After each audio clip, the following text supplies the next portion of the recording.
Welcome to Blueprint to Boom, your plan for taking a small idea and building something big. Hello and welcome to Blueprint to Boom. I'm David Henderson-Begg and I'm thrilled to have you join me for the very first episode. Today I want to start with something that lies at the absolute heart of this entire journey: small and medium-sized enterprises, SMEs in the UK. Let's begin with some scale. As of January 2024, there were approximately 5.5 million private sector businesses in the UK, and of those, nearly all, over 99%, are SMEs, defined as businesses with fewer than 250 employees. And SMEs don't just dominate by number, they are a major force in employment and economic output too. They account for around 60% of UK employment and nearly 48% of business turnover. Put it another way, every time you pass by a local shop, an artisan maker, a specialist service provider, a tech startup or a boutique agency, there's a very good chance that they are part of that SME mix. And yet, despite their ubiquity and importance, many SMEs face steep challenges: access to finance, scaling operations, navigating regulation, adopting digital tools, and building resilience in a changing economy. That's why this show matters, because behind each of those 5.5 million businesses are people with dreams, ambition, and expertise, and sometimes obstacles that stand in their way. If SMEs don't grow, don't thrive, we lose more than just individual ventures. We lose innovation, jobs, community, value, diversity of ideas, and the dynamism of the economy. So in each episode here, we'll dig into the stories, the strategies, the support systems, the challenges, and the breakthroughs that can help SMEs reach their full potential. Because it matters, not just to business owners themselves, but to all of us who benefit when local economies are stronger, more resilient, and more creative. So thank you for being here.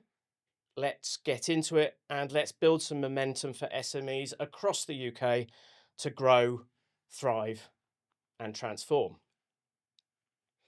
Now, every week we are going to introduce a guest who is themselves a leader in an SME industry or is a business that provides a service to SMEs, provides critical advice to them. And it absolutely wasn't planned.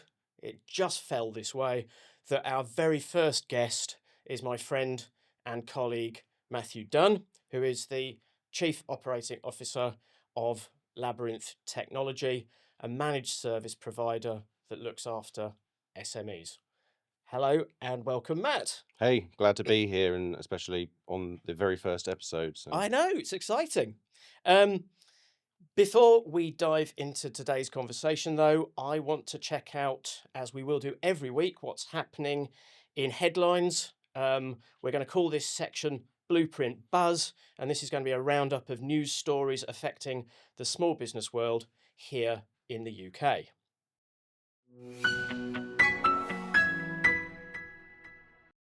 Okay, the first piece of news that I found while I was doing some research today was that there's going to be a new energy levy, which is going to hit small firms and charities. It's a nuclear levy, which is going to appear on electricity bills from November, designed to help fund the £20 billion Sizewell C nuclear project. And obviously nuclear energy is an important part of the mix. Energy costs in the UK is one thing that's holding back productivity because of the cost of electricity. But large energy intensive industries are going to be exempt. Great, that's going to help from that side of things. But the burden is going to be on small businesses and charities. And the Federation of Small Businesses has actually warned that this levy could add thousands of pounds to annual energy bills for small firms such as cafes, shops, and workshops. Have you come across this issue, Matt? I have, yeah. I mean, I see the benefit in what they're trying to do in safeguarding national infrastructure and bringing control of our key energy sources back to the UK, especially with all the wars around the world and the impact that we've seen that's had on energy prices. But it is concerning. Small businesses are already being, under a lot of pressure with a lot of increased taxes, unprecedented levels of tax, and it's going to be a lot of added pressure. I mean, our business, probably electricity isn't a huge thing. We're in an office, but energy intensive small businesses like cafes and Yeah. restaurants, it's a huge issue for them at the moment. The second news item that I came across was about high street closures. And we have all seen, I think, high street parades that are just almost derelict now. The Co-op Group has warned that 60,000 small shops and 150,000 jobs are at risk unless business rates are urgently reformed. Its new report, published ahead of the autumn budget, which of course we've got to look forward to on November the 26th, says that the current system penalises small bricks and mortars retailers while online giants avoid equivalent costs. The Co-op argues that the business rates model is no longer fit for purpose, particularly for independent high street traders. And that's something that we've come across as well, the issue with business rates, isn't it? Yeah. The third thing that I just want to talk about today is about support measures for SMEs, and this is a question that we're going to raise in every episode towards the end. The Q3 2025 SME confidence tracker shows that over half, 52% of small businesses feel government support measures are not meeting their needs. Many SMEs cite late payments from larger firms as a major issue, how support schemes are slow, complex, and poorly enforced, and how there is confusion about new funding streams and regional growth programs. Inflation and borrowing costs are showing some early signs of stabilising, but confidence remains low. Would you agree with that? Yeah, I mean, there are some government schemes out there to help small businesses. I think there's not a lot of awareness about them. I'm aware of a couple of small businesses in particular regions of the country that have benefited from grants to buy new hardware. But I think in general, this government and the last government have been pretty out of touch with what's going on with small businesses and what they need. But also this issue of invoicing and big companies not paying their bills on time. We've seen firsthand the huge impact that has on small businesses. And we've seen a couple of small businesses that unfortunately haven't survived these challenging times, that were literally living paycheck to paycheck and waiting for an invoice, usually from a big company that's way past due, just to be able to pay their other bills. And there really needs to be some regulation rules around that. Yeah, absolutely right. And that's the roundup of news for this week. We will do that every episode. Okay, Matt, before we get down to business, it's time for you know what's coming. Yeah. It's time for the part of the show that HR departments everywhere wish didn't exist. Welcome to the shock interview. Do you see what I did there? Shock interview, mock interview. I see. Yeah, okay, got it. The segment where we ask the questions that no sensible employer should ever ask in a real interview. Please remember that. That's the point of this. Do not ask these questions in a real interview. I'm now going to be thinking, I've done countless interviews in my time. Now I'm going to think, have I asked any of these questions, and shouldn't I have? So these are all inspired by actual interview questions that people have been asked over the years, the sort that make you want to look straight at the camera and say, did you really just ask that? You've told us that there are a few areas off limits. Don't worry, we're steering clear of that. And anything else, Henry will just edit out afterwards. Okay. All right. So, are you ready to see what's Yep. left? Okay. Let's do it. But first of all, an easy one. Just to introduce yourself to everybody, and as if you were in an employment interview right now, tell us about what you've been doing for the last few years. Well, for the last 10 years, obviously I've been doing the same thing, but every year's been very different. But so I've been, besides growing my family, I've got 4 children, which is a full-time job in its own. I have been overseeing the day-to-day operations of a IT managed services provider. So that's making sure the clients are getting a good level of service, but also leading the team, making sure we're leading the way with technology and cybersecurity. So yeah. Okay. So the first set of questions we're calling boundary blurrers, questions that pry far too much into someone's private life or make odd assumptions. Do you consider yourself more of a morning person or an evening person, and how would that affect your willingness to work weekends? Definitely more of a morning person, but that's probably because my day starts at about 4 or 5 o'clock in the morning if I'm lucky. I've got 4 kids that are up throughout the night, so yeah, I like to get started earlier on because midday for me is 8, 9 o'clock, and that's I used to wonder why I was always wanting to eat in the office so early, having my lunch at 10, 11 o'clock, and others are eating their lunch mid-afternoon, and they're the ones that I know are getting enough sleep. And does your wife like you working weekends? No, no, definitely not. But you get permission sometimes, don't Yeah. you? If I called your friends right now, what would they say your worst habit is?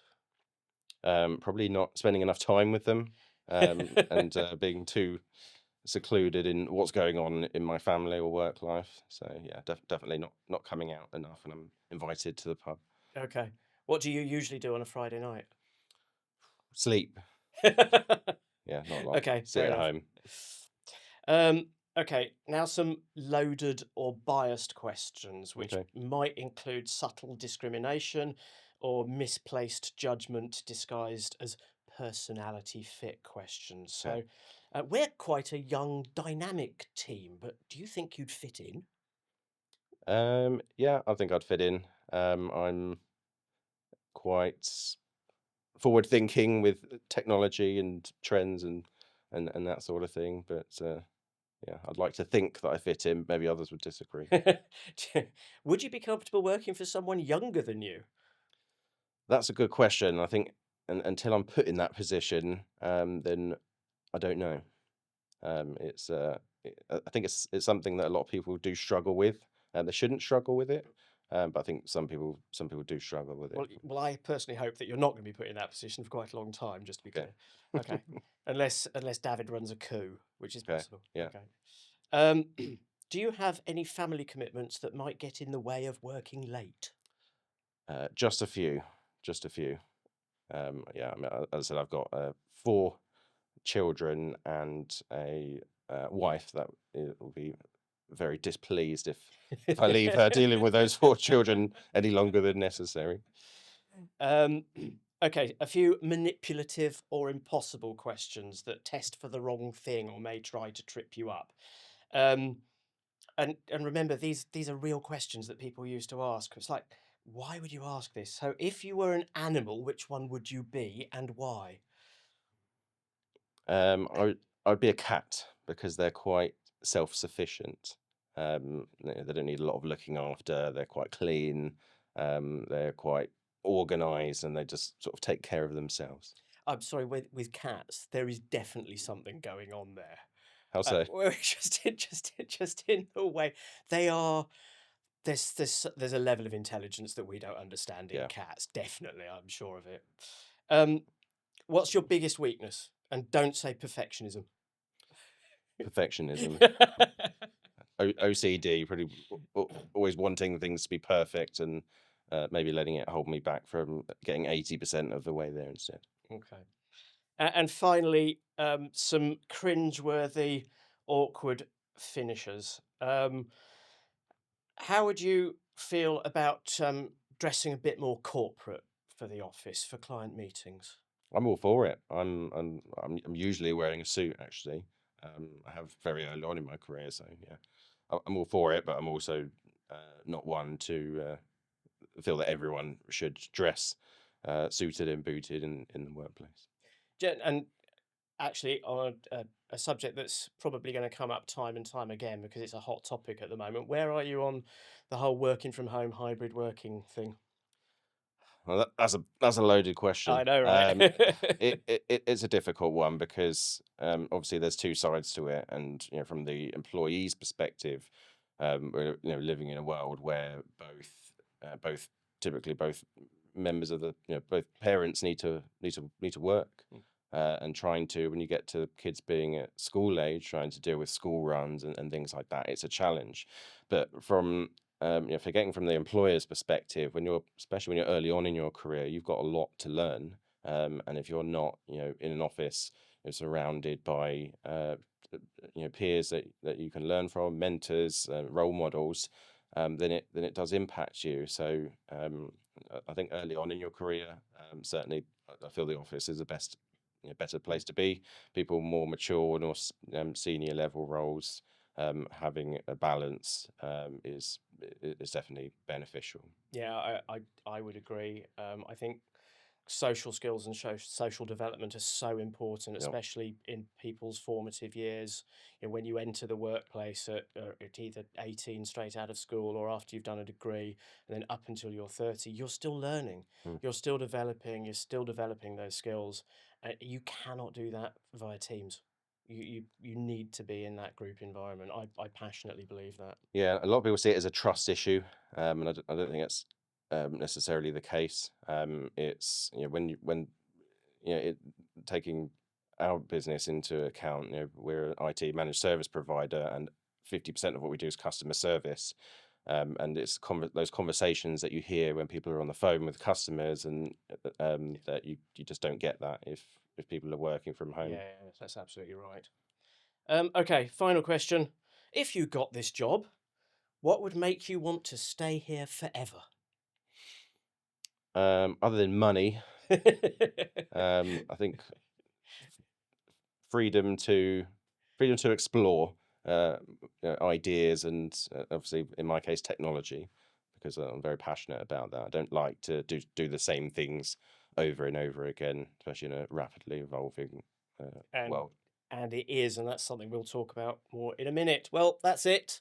That concludes the shock interview. You've handled those questions like a pro, which, let's be honest, you are.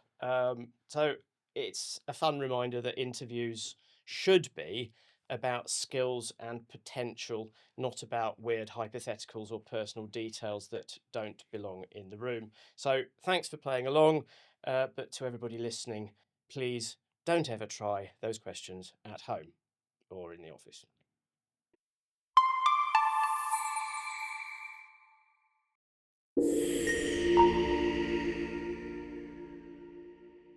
Right, now we're going to get down to business. So, Matt, Chief Operating Officer of Labyrinth Technology, a managed service provider that by definition, looks after the small and medium enterprises that we care about. And we could run probably a podcast that just talks about small business IT, but that would get very boring for everybody. Probably. So, we are definitely going to have you back for future episodes. But as it played out that this was our very first episode, what I thought would be really good to talk to you about today Yep. is the foundations. Okay. Because IT is essential for every small business. You have to have the technology in place. You've got to have the hardware. You've got to have the right software. You need the website. You need the emails. And I know that you've seen examples where people have got it wrong, Plenty. and plenty, Yeah. and that causes problems down the line, doesn't Yeah. it? Definitely. So, if you were starting a new business today, what would be the first decisions that you would make? First thing I think about has got to be data, and how I would structure that data, how I would share that data, because we are in a very data-driven world. I think a lot of people starting a business, they look at IT as more of a nuisance or a cost that they could do without. But in reality, every business, whether it's a law firm, recruitment company, or a little shop, they'll rely on data. And I see so many times people don't get it right from the start. Whether it's whether it's just sharing the way they share information, people not having access to it, and it just leads to expensive work later on to correct it. And especially when with AI, everyone's talking about AI, generative AI, agentic AI, autonomous AI. This is just where we are now, where we're going to be in a couple of years. But AI can be really powerful. A really powerful way of, besides automating things, giving you quick access to information, and it really relies on that information being properly structured, up to date, being secure. And if you don't get that right from the start, it's going to be really difficult later on to put it right, and you're going to be probably pretty inefficient early on with forgetting the whole AI discussion. You're going to be pretty inefficient early on if people can't access the I think it's information. really interesting, that answer, actually, because I think most people, when they hear about IT, Yeah, they're immediately thinking laptops, yeah, yeah. monitors, emails, and you've gone straight to a level below that, actually, which is Mm. absolutely right. It's the foundation of it, is Yeah, the data. and you need to think bigger picture with this sort of thing. What computer you get. Yeah, there's a level of importance there. Cybersecurity also important. But yeah, the data is just the core of everything that you do as a business. And so, talking about the data, what mistakes can people make on day one in terms of how they handle that data? So the biggest thing is just not thinking about it. What we typically see is people just having files sitting on their own computers, working very siloed, so they're not working as a team, constantly asking each other to share files, or maybe they've a bit more tech savvy and they've set themselves up with OneDrive and they're trying to share folders all over the place. But if you don't get that structure right, and it's really difficult for people to find the information they need and quickly, then you're going to be wasting a lot of time early on.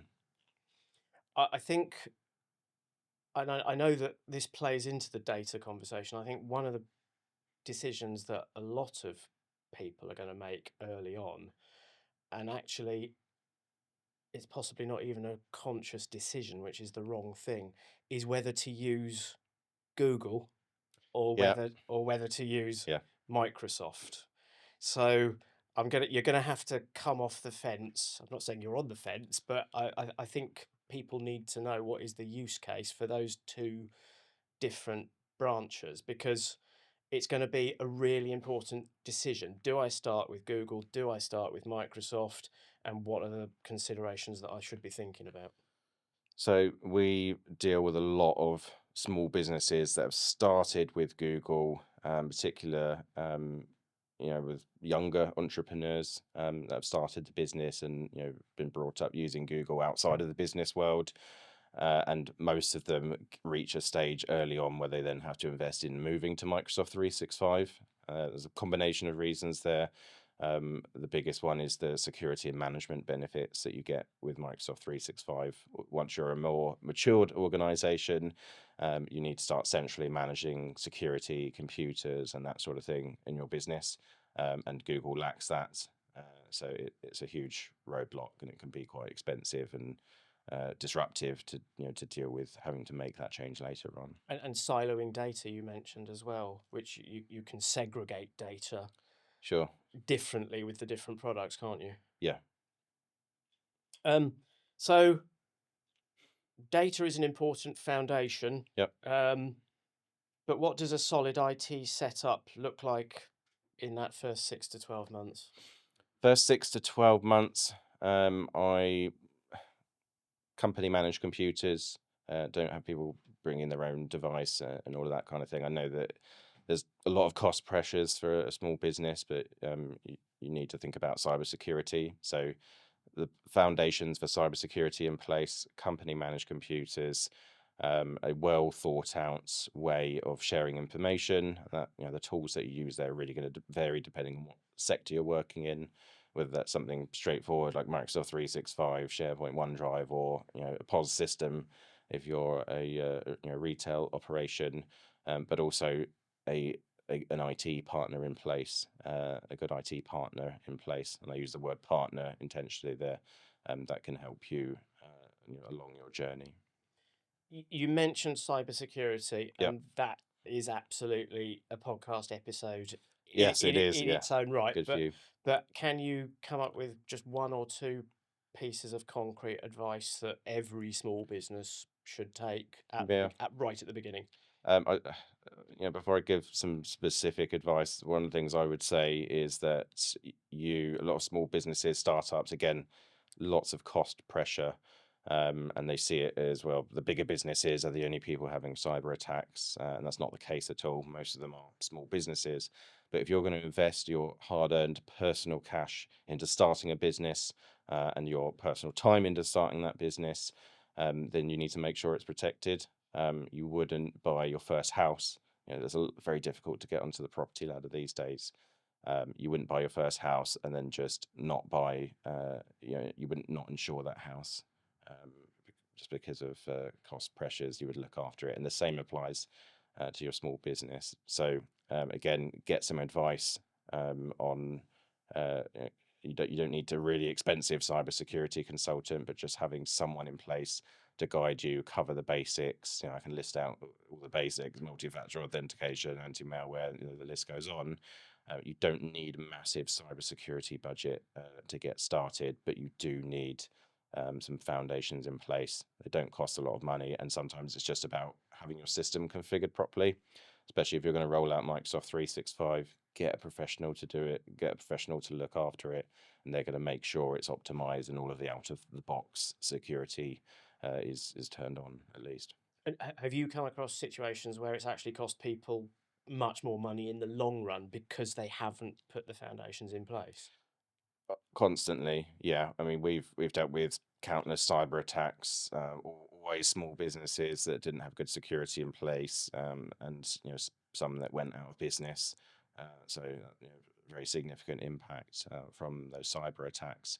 But also, there's a lot of people investing in Microsoft 365 premium and enterprise subscriptions, and they think that just by paying for those subscriptions that they're protecting themselves. But when we look under the hood at how it's been set up, they haven't turned on half of the functionality in there, and they've just been wasting money on these subscriptions. Sometimes they don't need them, but a lot of the time there's just whether they've tried to do it themselves or they're working with an IT provider that's just not proactive or doesn't care about their smaller customers.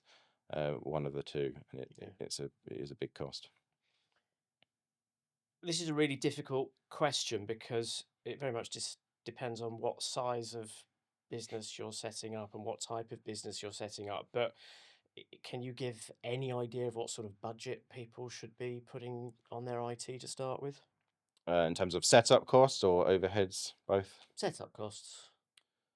So, yeah, it really does depend on what industry you're working in, and under requirements certainly, and how many people that you get started with. But it doesn't really need to. Let's say you're starting up with one other person. It doesn't really need to cost more than a few thousand, just to get a couple of good computers, get 365 set up properly from day one, get the foundations in place, and that is going to make all the difference in how efficient you run, and the costs that are going to come later on. Yeah. Are there any non-negotiables that every small business needs from day one? Um, I would say the big thing, again, thinking bigger picture, is an IT strategy. Because if you don't know where you're going, then how are you going to get there? And if you Mhm. you know if you businesses starting out today have a real opportunity to embrace all of this cutting edge technology and get it right from day one. But without any kind of plan, and again, does not need to cost a fortune to get a good IT partner in place to help you with that. Yeah, you need to know where you're going and how technology is going to support your business. So having done all of that, what do you think are the biggest IT mistakes that new businesses make in their first year? Um, Loads. That's going to be hard to. It's going to be hard to shortlist Pick those. two. So, one of them has got to be just trying to do it all yourself. And again, I sympathise. It's easy to look, in from the outside and say, oh, you should be spending money on this, should be spending on money on that, and when it's your own personal money running the business in those first couple of years, or longer in many cases, then every penny counts. And I do get that.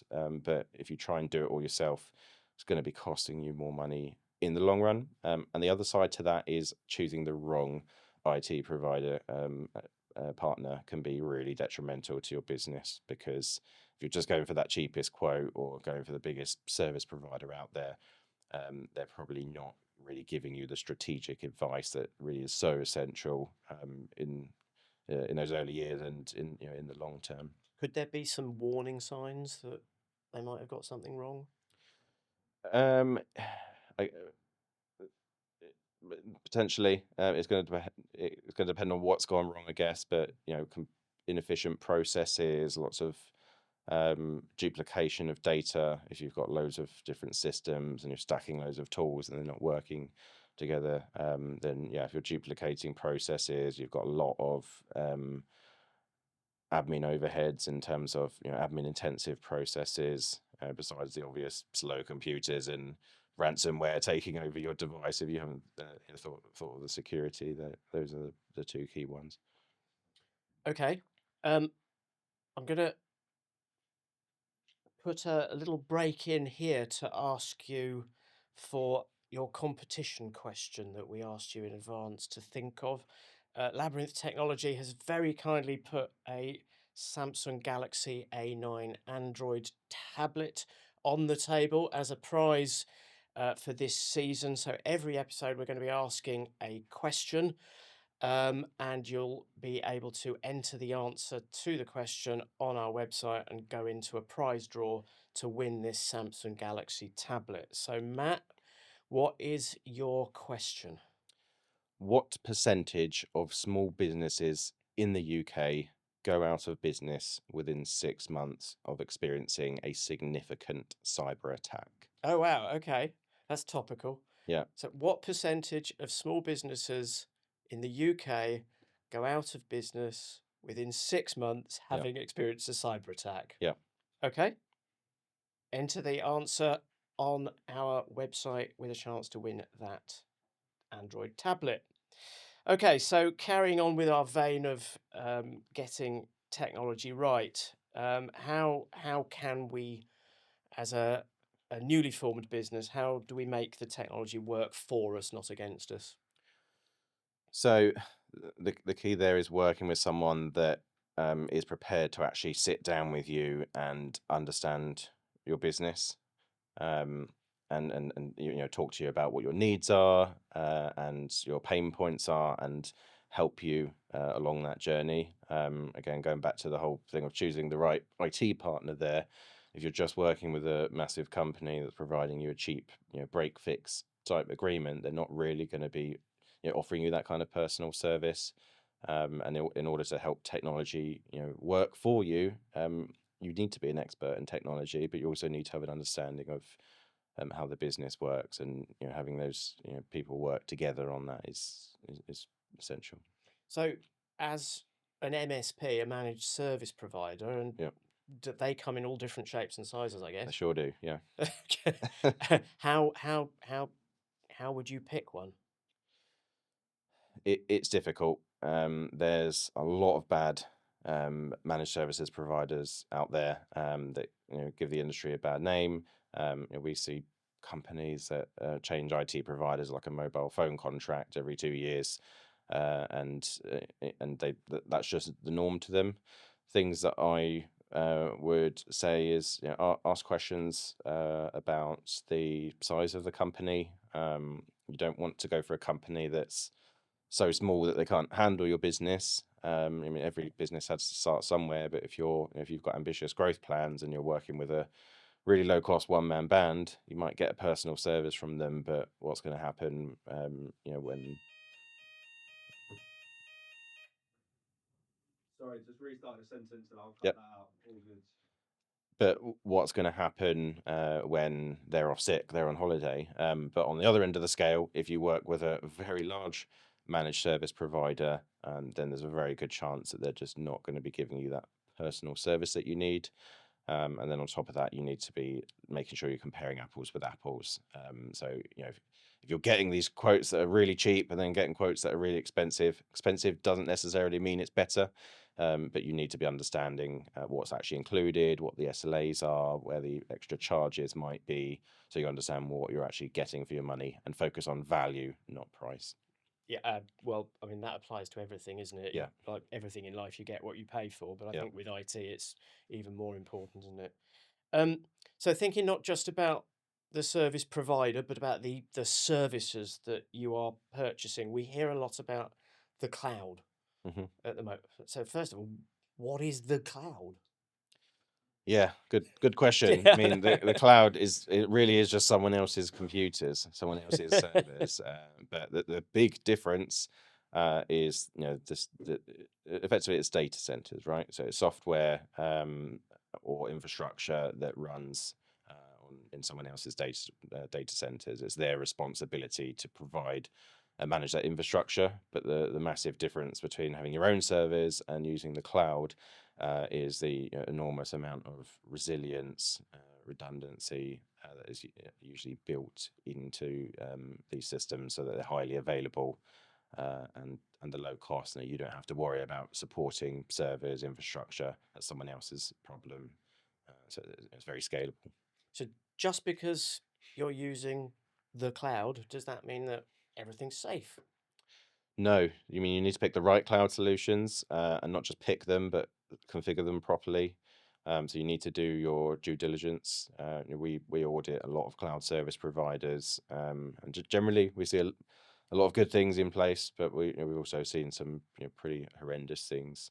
Yeah, you do need to do your due diligence and set it up properly. And what specifically should people be thinking about when picking their cloud tools, which includes things like email hosting and Yep. collaboration tools now, doesn't it? Yeah, so you need to think a bit bigger picture. We see a lot of people just stacking loads of different products, cloud services, and they're duplicating data. The systems don't talk to each other. So the starting point, really, if you're choosing a new product, is going to be looking at what you've already got, and do any of the tools you already have provide this functionality. Huge issue we see with Microsoft 365 is that people don't really understand some of the apps that are included there. They then go out buying third-party solutions that they don't need. But if you do need third-party solutions, then look at what you've got and think holistically. Can these integrate?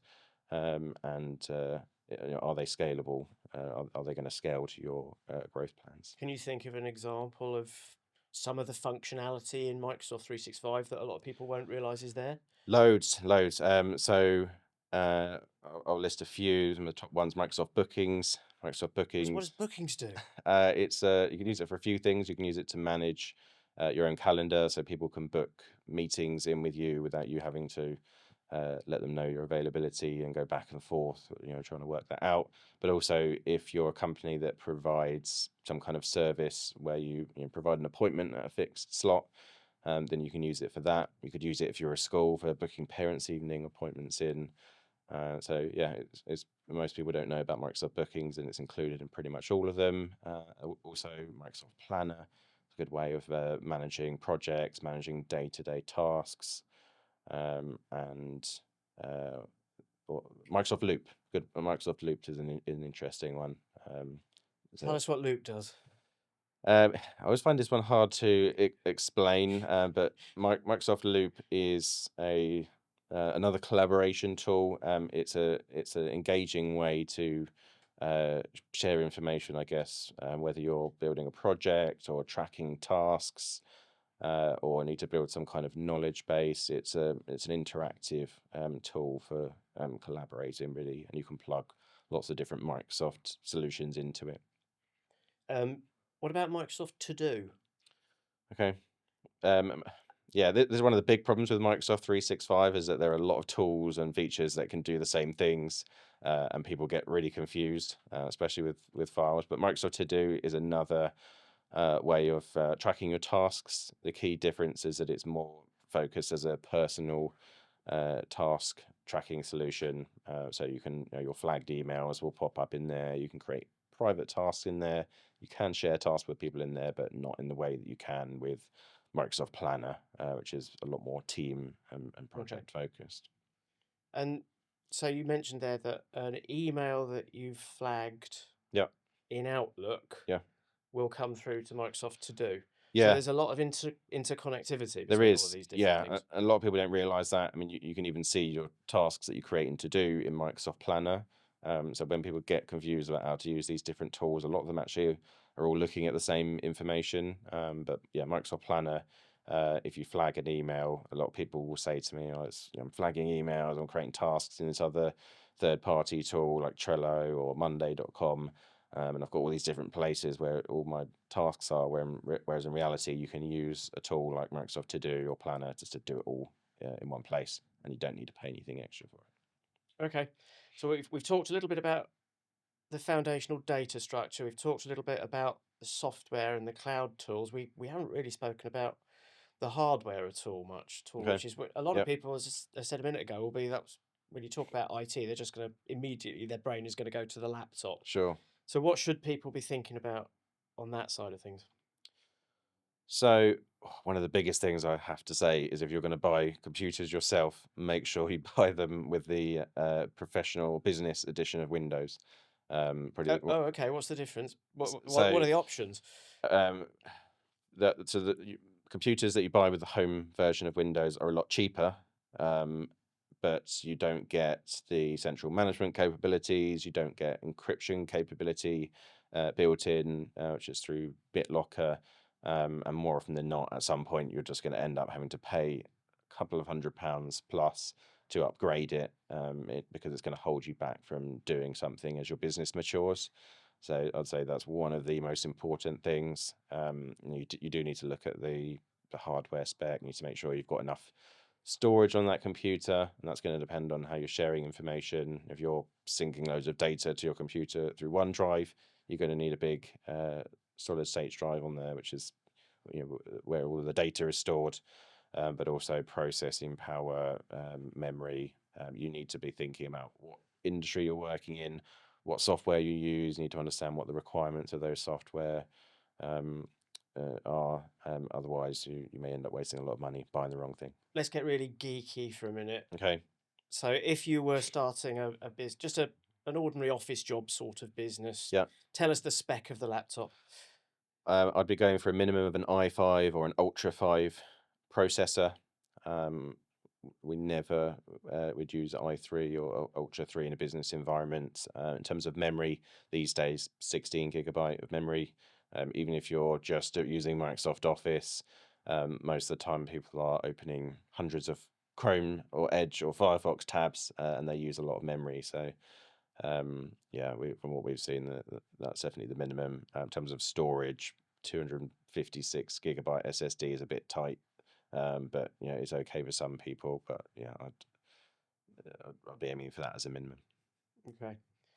So having got those foundations in place, we've thought about the data structure, we've thought about the software that we're going to use, we've thought about what hardware we're going to buy. How can a small business ensure that their IT setup grows with them? I'd say you need to have besides having a strategy in place, you need a 3-year roadmap in place. And that can be difficult early on because you don't know where your business is going to go and how quickly it's going to grow, but you need to forecast. You need to forecast that growth. And again, I know we've talked a lot about IT service providers, but having that expert advice and someone that can review IT strategy with you and that roadmap with you at least once a year is going to be so key, because otherwise you're going to have costs that creep up on you that you're not expecting, or you're just going to be flying blind, making the wrong decisions and paying a lot of money later on to fix them. Well, I think that's right, because I think it's important that everybody plans ahead. Yeah. And so, just in the same way that if you're starting a small business, you should be doing a budget, Yeah, exactly. a financial plan for the next 1 year, 3 years. What are all my expenses going to be? What's all my income going to be? Am I going to make a profit? Am I going to be a loss? Can I weather the loss? So we should be doing the same with IT. Yeah, absolutely. Are there any examples that you can think of where that planning has saved a company time or money later? It's difficult to think of examples because I see small businesses more often than not making the mistakes rather than getting it right from the start.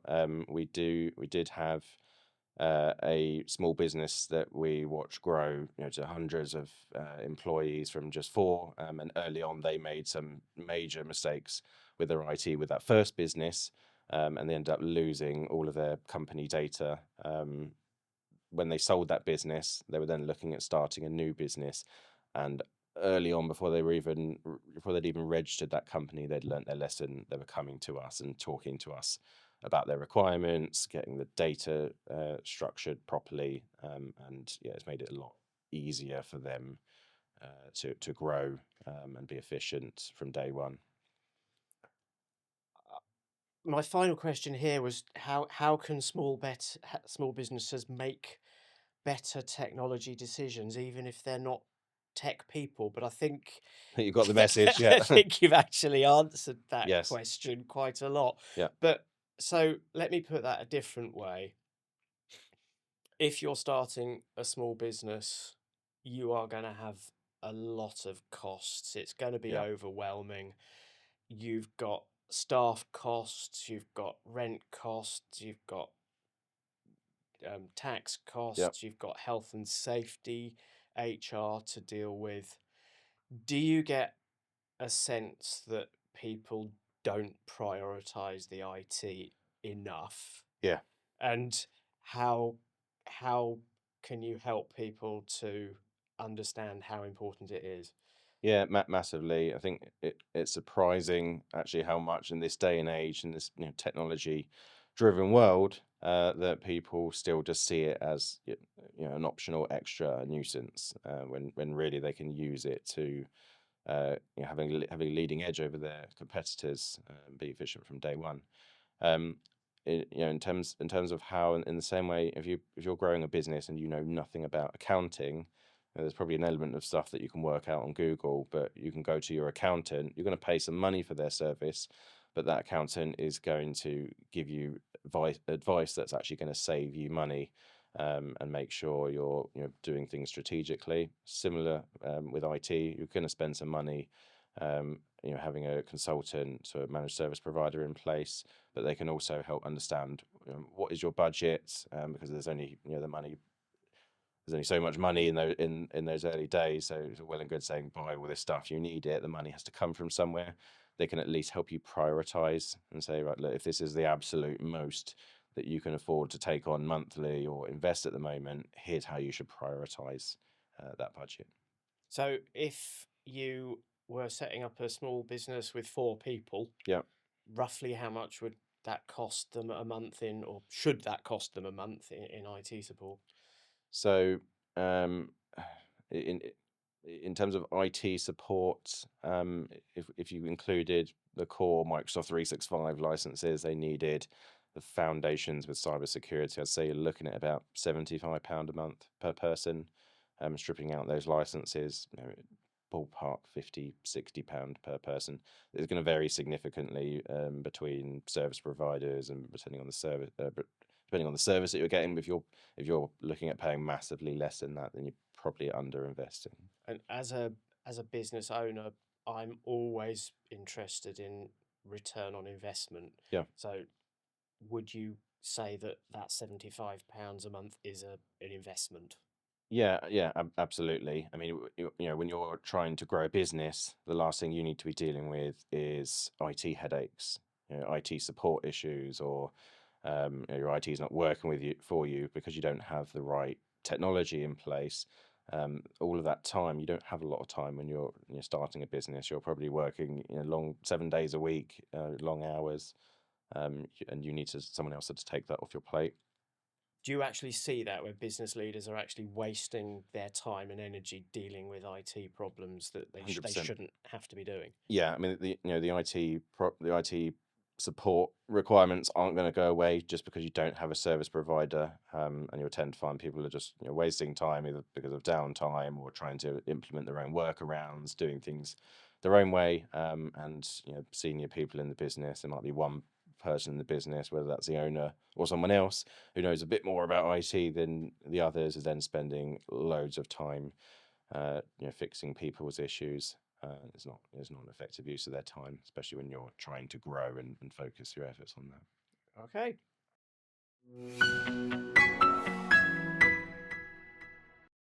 Okay, so having gone into what you should be doing as a new business for IT in some depth, I'm now going to ask Matt to give us 3 actionable tips that every small business should do with regards to foundational IT. And as we build up these actionable tips, they'll all be available on the website over time. So, what are your first ever 3 Blueprint to Boom bullets?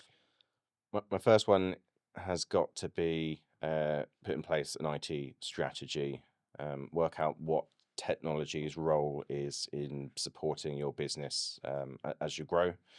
If you have a plan, then as I said, you know where you're going with it, and you can have some kind of idea as you grow as to what you need to invest in technology, and how it's going to help you achieve your mission.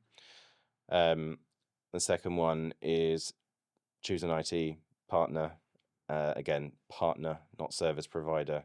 They will position themselves as the same thing, but you need a strategic partner who's going to grow with you and help you make the right decisions. There's no point me saying here, put all these certain cybersecurity measures in place, because there's countless cybersecurity measures you need to put in place, or you put this certain technology in place. You need an advisor who's going to look specifically at your requirements and work with you on that. And the third one is put an IT roadmap in place, make a plan for the next 3 years. You might change that plan after a year if you don't grow as you intended, or if you grow way faster than intended. But just have a plan, have a skeleton plan to work towards. It's going to help you plan your costs, and as well as plan any work and technology milestones that you need to be working towards. That's awesome. Thank you very much. That's great advice.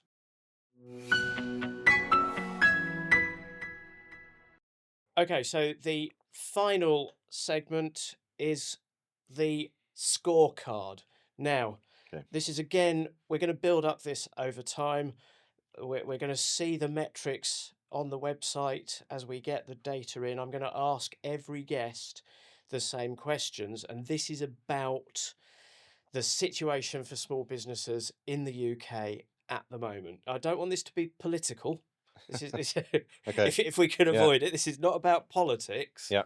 This is just about the environment. So on a scale of 1 to 5, how supportive do you think the current political and regulatory climate is for small businesses in the UK? 1 is terrible, 5 is excellent. I'm gonna go with 2. Okay, a low score on that one.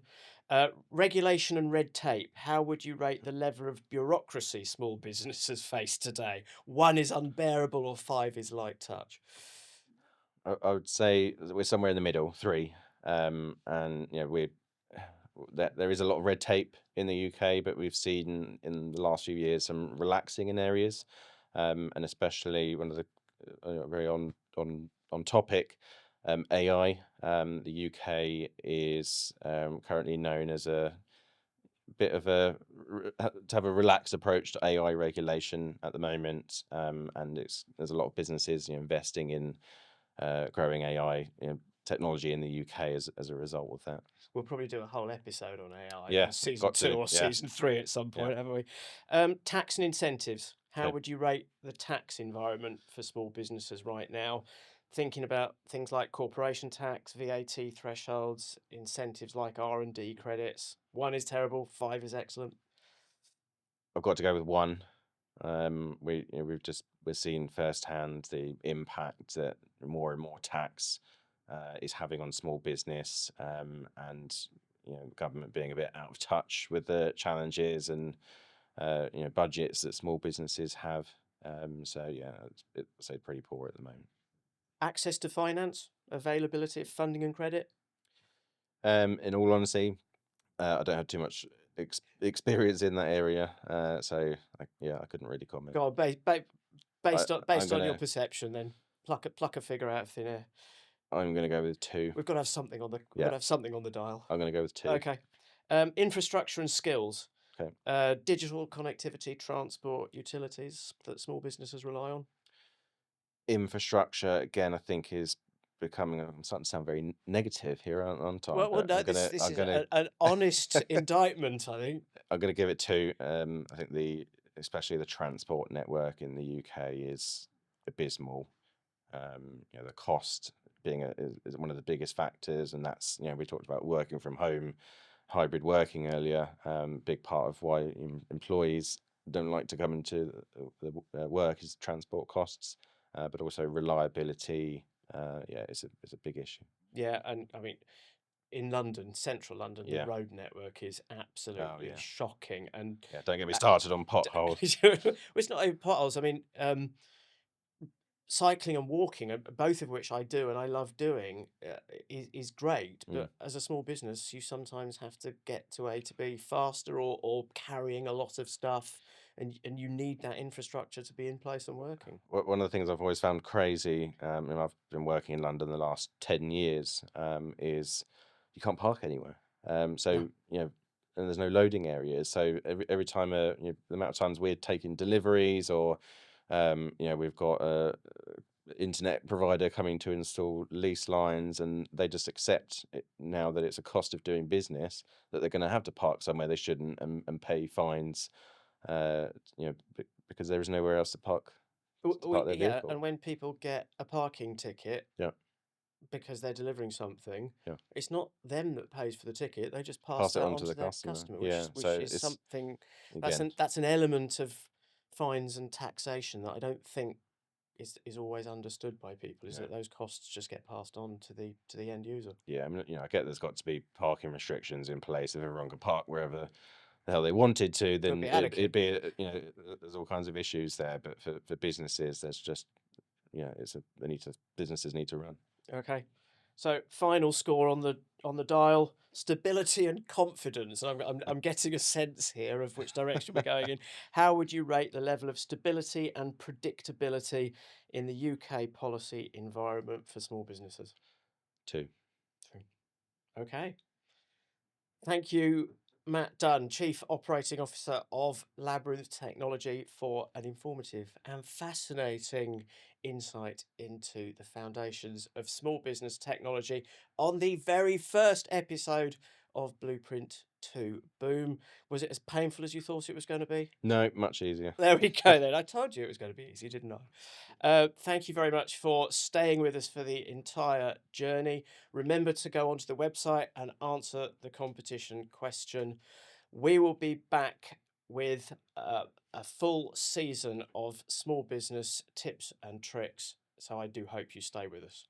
Thank you very much indeed.